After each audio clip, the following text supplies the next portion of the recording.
तो नाज़रीन, आपको बताएं कि बिहार की 243 असेंबली की बकिया 172 में से 94 सीटों पर दूसरे मरहले के तहत आज वोटिंग हो रही है। हिफाजत के सख्त बंदोबस्त है। जिन 17 अजला में वोटिंग हो रही है उनमें पटना, भागलपुर, नालंदा, खगड़िया, बेगूसराय, वैशाली, समस्तीपुर, सारण, सिवान, मुजफ्फरपुर, गोपालगंज, दरभंगा, मधुबनी, शिवहर, सीतामढ़ी, मशरक़ी चंपारण, मगरबी चंपारण शामिल हैं। दूसरे मरहले में कुल 1463 उम्मीदवारों की किस्मत का फैसला होना है। इस मरहले में मर्द उम्मीदवारों की तादाद 1316 है, ख़वातीन उम्मीदवारों की तादाद 146 है। और हमारे साथ हमारे तमाम तर जो साथी हैं वो भी मौजूद हैं तमाम तर तफसीलात के साथ। और चलिए सबसे पहले हम रुख करेंगे हमारे साथी राहुल ठाकुर का, जो कि भागलपुर से इस वक्त हमारे साथ मौजूद हैं। राहुल, भागलपुर का इस वक्त आपसे वोटिंग परसेंटेज जानना चाहेंगे और वहां पर अभी किस तरह के नजर आ रहे हैं जो जोश व खरोश है लोगों में?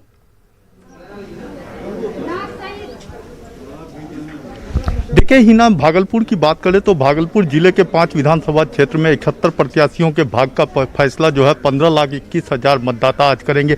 और मतदाताओं की बात करें तो किस तरह के हौसला है और किस तरह का जोश है, यह पंक्ति आपको दिखा सकता है, जहां 2 पंक्ति लगी हुई है, एक पुरुष मतदाताओं की, एक महिला मतदाताओं की। लेकिन महिला मतदाताओं जो आधी आबादी है उनकी कतारें कितनी लंबी है, ये बता रहा है कि मतदान के प्रति उन लोगों में किस तरह के अवेयरनेस आए हैं। और लगातार मतदान केंद्र पर जो है ये महिला मतदाता पहुंचकर अपने मताधिकार का प्रयोग कर रही है। और लगातार न्यूज़ 18 भी यह अपील करती है कि अधिक से अधिक संख्या में जो है मतदाता अपने घरों से बाहर निकलकर अपने मताधिकार का प्रयोग करें। और यही कारण है कि लगातार जो है, चाहे वो महिला हो पुरुष हो, खासकर ग्रामीण इलाकों में एक अच्छा दृश्य देखने को, अच्छा सीन देखने को मिल रहा है कि लोग घरों से बाहर निकलकर अपने घर के कामकाज को निपटाकर जो है मतदान केंद्र पर पहुंच रहे हैं और अपने मताधिकार का प्रयोग कर रहे हैं। जहाँ ये जो इलाका है, यह इलाका है आपको बिहपुर विधानसभा का झंडापुर कन्या मध्य विद्यालय चक प्यारे में है। यहाँ पर 3 बूथ बनाए गए और तीनों बूथ पर जो है जो कतार लगी हुई है और मतलब एक सुखद दृश्य कहा जा सकता है महिला मतदाताओं की, आधी आबादी की, जिस तरह से लगातार यहाँ लोग पहुँचे हुए हैं। तो पूरे जिले में खासकर ग्रामीण इलाकों में एक अच्छा दृश्य देखने को मिला। मतदान के प्रति लोगों का रुझान बढ़ा है, लेकिन शहरी इलाकों में हालांकि इसमें थोड़ी सी कमी भी पाई गई है। जी राहुल, तो जिस तरह से आप बता रहे हैं कि शहरी इलाकों में अभी थोड़ा धीमा दिखाई दे रहा है, बहरहाल अभी तो पूरा दिन पड़ा हुआ है। राहुल, आपसे जानना चाहेंगे वहां पर जो लोग आ रहे हैं अपना वोट डालने के लिए, तो उनको क्या कुछ खास उनके मुद्दे हैं, क्योंकि आपकी उनसे बात हुई होगी, किस चीज को खास ध्यान में रखकर आज का दिन उनके लिए अहम है? देखिए, जो यह चुनाव होता है विधानसभा का चुनाव, उसमें कहीं ना कहीं जो प्रदेश स्तर के मुद्दे होते हैं या फिर लोकल मुद्दे होते हैं, उन मुद्दों को लोग आधार बनाता है। क्योंकि भागलपुर का जो यह इलाका है वहाँ भौगोलिक दृष्टिकोण से बात करें तो कोसी और गंगा का प्रकोप है, बाढ़ और सुखाड़ यहाँ के लोगों की नियति है। तो कहीं ना कहीं जो अधिकांश लोग जो है वो किसान वर्ग के हैं, तो यहाँ के लोगों के लिए किसानी की बात करें या फिर ये जो प्राकृतिक आपदा है उन आपदाओं से निपटना जो है, तो ये लोकल मुद्दा के साथ साथ जो है विकास, डेवलपमेंट, एजुकेशन और एम्प्लॉयमेंट, लगातार इन पर चर्चा हो रही है और इन चर्चाओं के यहाँ भी केंद्र बना रहे हैं। लेकिन जो पिछले दिनों कोरोना काल में जिस तरह से प्रवासी कामगारों का जो दूसरे प्रदेशों से आने का सिलसिला हुआ था, वो भी मुद्दा है कि यहाँ पर किस तरह की उनकी व्यवस्था की गई, उनके एम्प्लॉयमेंट के लिए क्या व्यवस्था की गई। तो कहीं ना कहीं लोकल जो मुद्दा होता है किसी हर विधानसभा क्षेत्र का, वह सबसे ज़्यादा प्रभावी होता है। जी राहुल, आपने बिल्कुल ठीक कहा कि इस तरह के चुनाव में जो मकामी लोग हैं वो अपनी परेशानियों को ध्यान में रखकर ही वोट करते हैं। हमारे साथ बहुत ही खास मेहमान तौकीर आलम साहब भी मौजूद हैं, लगातार वो हमारे साथ बने हुए हैं, आरजेडी के लीडर हैं।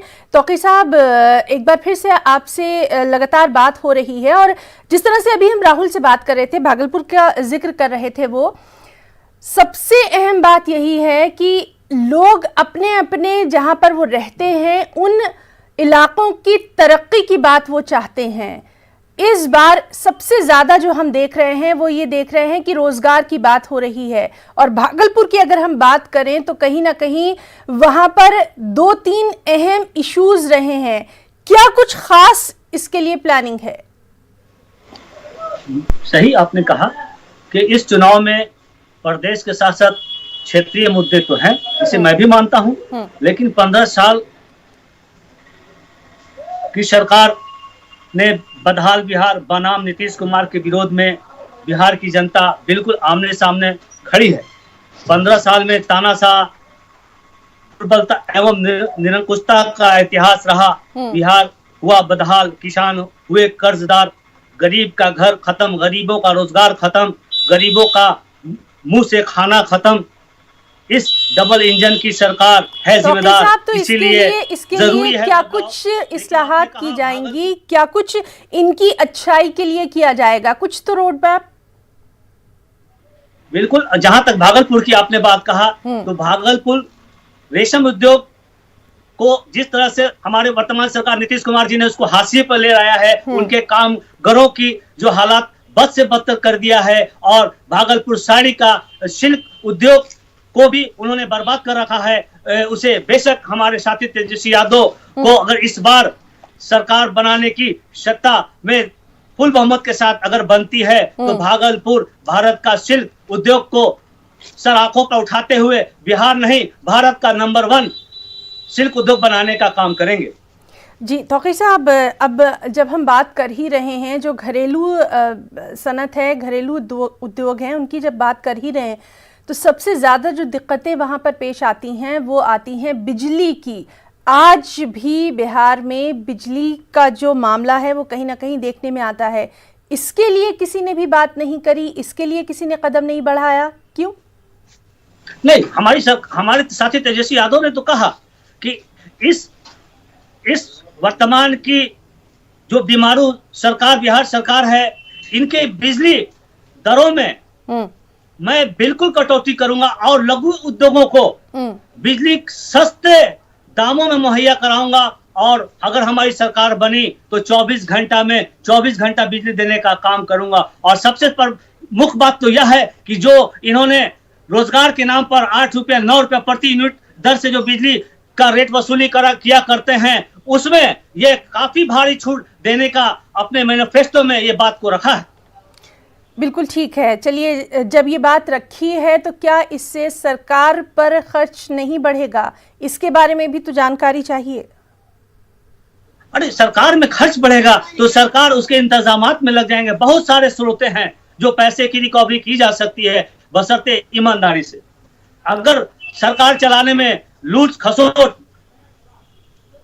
नहीं रहा तो निसंकोच जितने पैसे मुझे मिलते हैं और जितने पैसे रेवेन्यू से हम रिकवर करते हैं, उसमें इंशाल्लाह सरकार तो चलाएंगे ही, और सारे सुविधाएं भी जनता तक पहुंचाने में हमारे पैसे कम नहीं पड़ेंगे।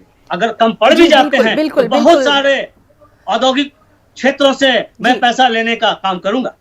बिल्कुल, तो लगातार इस मामले पर भी हम आपसे बातचीत जारी रखेंगे। राहुल के पास एक बार चलते हैं। राहुल, आपसे जानना चाहेंगे, आज वहां पर आने वाले जो लोग थे उनको किन किन अहम मुश्किलात का सामना करना पड़ा? क्या ईवीएम की खराबी देखने में आई या फिर इसी तरह के कोई और मसले? देखिए, एक आध बूथों की बात करें तो कहीं कहीं जो है ईवीएम में थोड़ी सी खराबी आई थी, लेकिन तुरंत उनको दुरुस्त कर दिया गया था। नाथनगर के जगदीशपुर पुरैनी में, गोपालपुर विधानसभा में। लेकिन यह कोई बड़ा मुद्दा नहीं था। ईवीएम को तो तुरंत दुरुस्त करने के बाद जो है मतदान की प्रक्रिया शुरू हो गई थी। लेकिन अभी जैसा कि हमारे वहाँ पे पैनल पे बैठे हुए जिक्र कर रहे थे, शिल्प उद्योग भागलपुर की पहचान है शिल्प, और यही कारण है कि भागलपुर शहर भी जाना जाता है शिल्प नगरी के रूप में।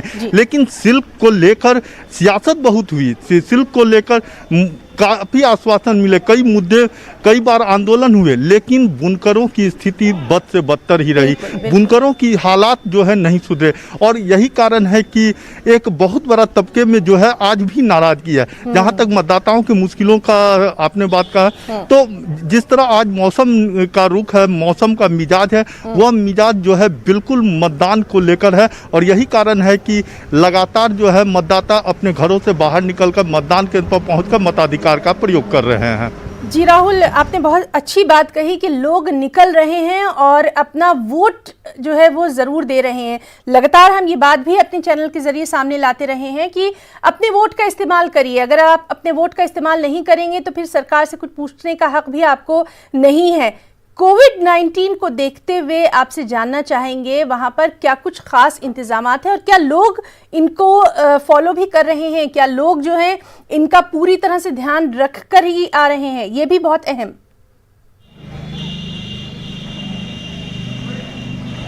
देखिए, जिले के कई विधानसभा क्षेत्र में सुबह से ही लगातार जो है कवर कर रहा हूं, तो कहीं कहीं जो है कुछ इलाकों में यह देखने को मिला कि कोविड के लिए जो तय गाइडलाइन है उनका फॉलो नहीं किया जा रहा था। लोग मास्क नहीं लगा रहे थे और सबसे बड़ी बात कि जो मतदाता ग्लव्स पहन कर अपने मताधिकार का प्रयोग कर रहे थे वो उस प्रीमिसेस में यूं ही फेंक दे रहे थे, न उसे डस्टबिन में डाल रहा था।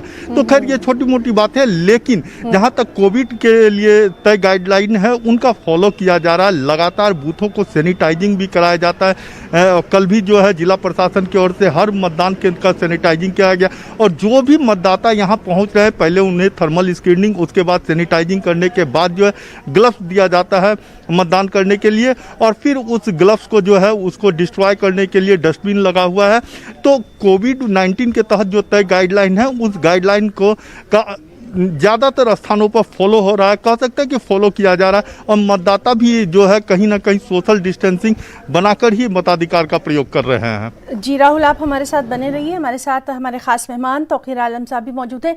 तौकीर साहब, लगातार ये बात हम देख रहे हैं कि जो आम लोग हैं वहाँ पर उनका यही कहना है कि वोट मांगने के लिए तो सभी आ जाते हैं, बड़े बड़े वादे करते हैं, लेकिन उनके जो मसले हैं उनकी तरफ फिर कोई देखने वाला नहीं होता है। और ये किसी एक पार्टी या एक जमात के लिए नहीं है, बल्कि सभी लोगों से, सभी सियासी जमातों से वहां के लोगों की ये शिकायत है।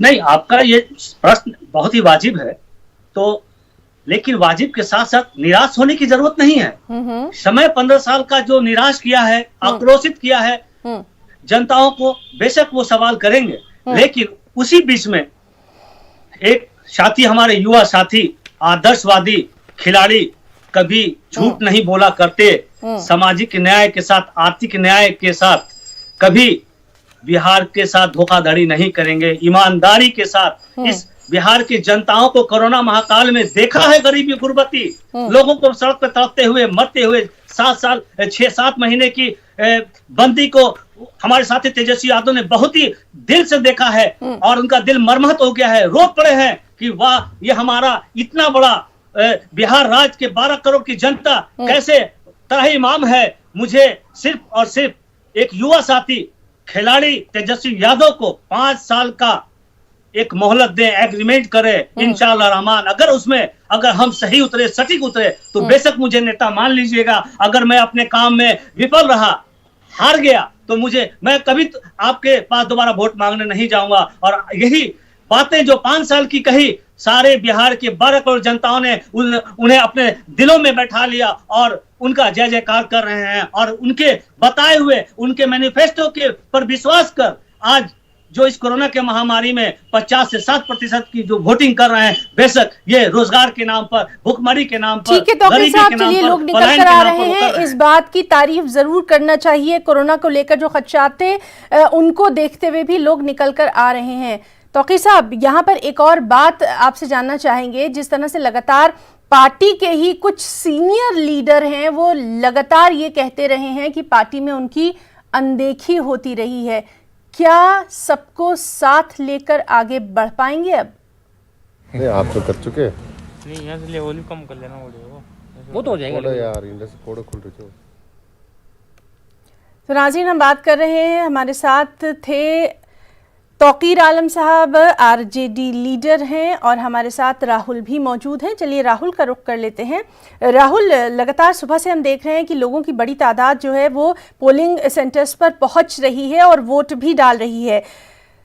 इस वक्त नौजवानों में किस तरह का रुझान नजर आ रहा है? क्योंकि इस बार का इलेक्शन, आप भी ये बात मानते हैं, सबसे ज्यादा अगर बात हुई है तो वो नौजवानों की हुई है। हर पार्टी ने नौजवानों पर ही अपना मरकज जो है वो किया है।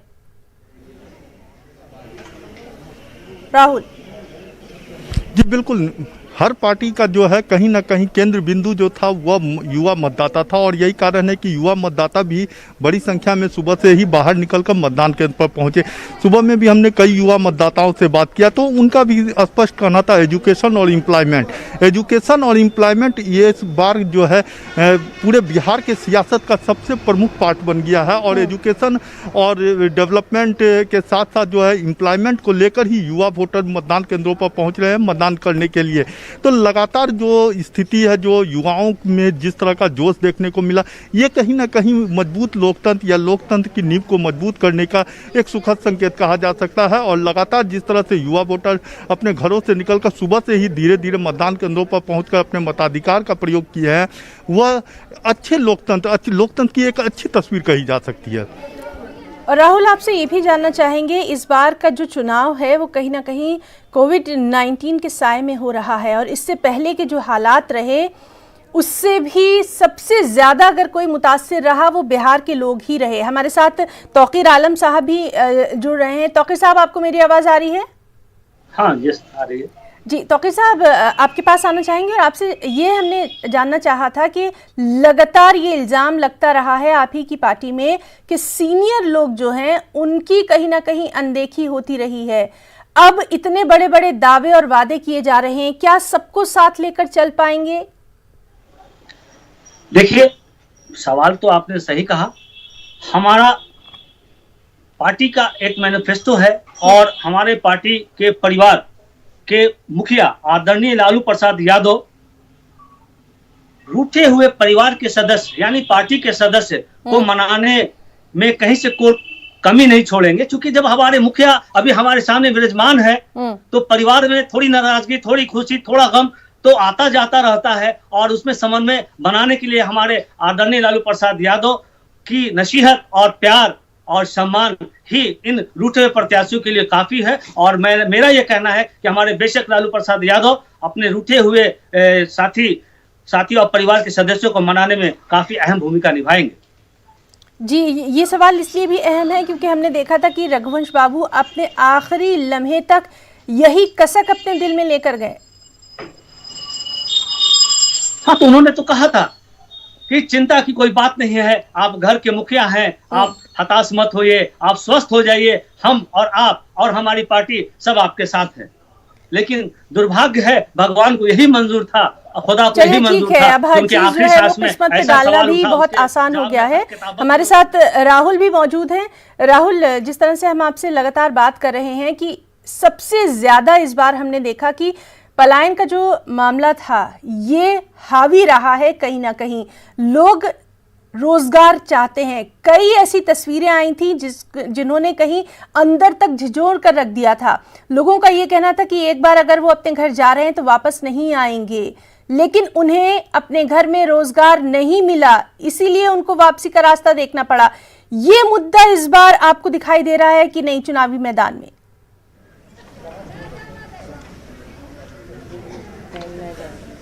बिल्कुल, चुनावी अखाड़े में जो है यह प्रमुख मुद्दा है इस बार, क्योंकि बिहार में चाहे वो किसी भी जिले की बात करें, हम हर जिले में एक चीज़ दृश्य देखने को मिलता है, पलायन, मजदूरों का पलायन, यहाँ जो शिक्षित युवा हैं उनका पलायन। और लगातार जिस तरह से पलायन होता रहा है यहाँ पे दूर दराज क्षेत्रों में, दूसरे प्रदेशों में, तो उन पलायन को इस बार प्रमुख मुद्दा बनाया। यही कारण है कि रोजगार को लेकर जो है सियासत हुई। एक तरफ जहाँ राजद की ओर से जो है 10 लाख सरकारी नौकरी देने का जो है घोषणा किया गया, तो वहीं दूसरी तरफ लगातार जो है सूबे के मुखिया जो हैं नीतीश कुमार उसका कंट्राडिक्ट कर रहे थे कि आखिर पैसा कहां से लाओगे। लेकिन दूसरी तरफ जो है उन्हीं के सहयोगी दल भाजपा के ओर से जो है 19 लाख रोजगार देने की बात कही। तो कहीं ना कहीं जो बिहार का सियासत है वह सियासत रोजगार के केंद्रित रहा, इस बार युवाओं के केंद्रित रहा, लोग जो पलायन करते, मजदूर जो पलायन करते हैं उनके केंद्रित रहा। तो यह एक बहुत बड़ा इस बार चुनावी मुद्दा है। भागलपुर ही नहीं बल्कि बिहार के दूसरे अन्य जिलों में भी इस तरह के मुद्दे हावी रहे, चाहे वह पलायन हो, रोजगार हो, शिक्षा हो, विकास हो। तो इन मुद्दों को लेकर ही जो है लोग अब बात कर रहे हैं। अब बिहार में जो इस बार अच्छा संकेत देखने को मिला कि जाति, धर्म, मजहब, इन सब लोगों से ऊपर लोग उठे हैं, विकास को मुद्दा बनाया है, रोजगार को मुद्दा बनाया, शिक्षा को मुद्दा बनाया, युवाओं के उत्थान की मुद्दा बनाया। बनाया है, महिलाओं की जो आधी आबादी है उन्हें कैसे स्वरोजगार उपलब्ध कराया जा सके, वह मुद्दा बना है। तो इन मुद्दा कहीं ना कहीं हावी है और इसी को लोग केंद्रित अपने ध्यान में रखकर जो है मतदान का भी प्रयोग कर रहे हैं। ताकि बेहद अहम रोल रहा है इनका पिछली बार के इलेक्शन में, कहीं ना कहीं इस बार क्या उसी तरह का जोशो खरोश नजर आ रहा है? क्या वही तमाम तर चीजें जो हैं इस बार भी दिखाई दे रही हैं?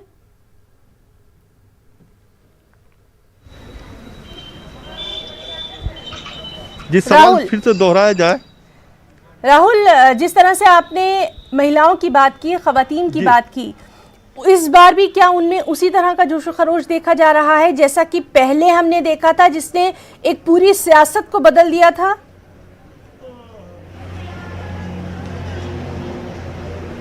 बिल्कुल, ये एक बहुत अच्छी तस्वीर देखने को मिली, चाहे शहरी इलाका हो चाहे ग्रामीण इलाका हो, महिला मतदाताओं की कतारें लंबी दिखी।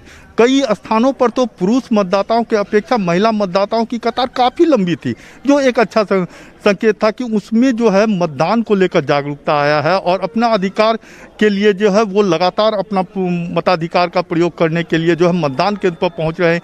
तो चूंकि जिस तरह से बिहार में जो है यहाँ पर दिहाड़ी मजदूर या मजदूर वर्ग के लोग काफ़ी अधिक होते हैं, जिसमें महिलाएं भी होती हैं, तो उन लोगों को भी अपने रोजगार के लिए जीविका दीदी के माध्यम से कई लोगों को जो है रोजगार दिया गया। तो दूसरे अन्य लोग भी जो है अब रोजगार चाहते हैं, चाहे वो किसानी का क्षेत्र हो चाहे औद्योगिक क्षेत्र हो।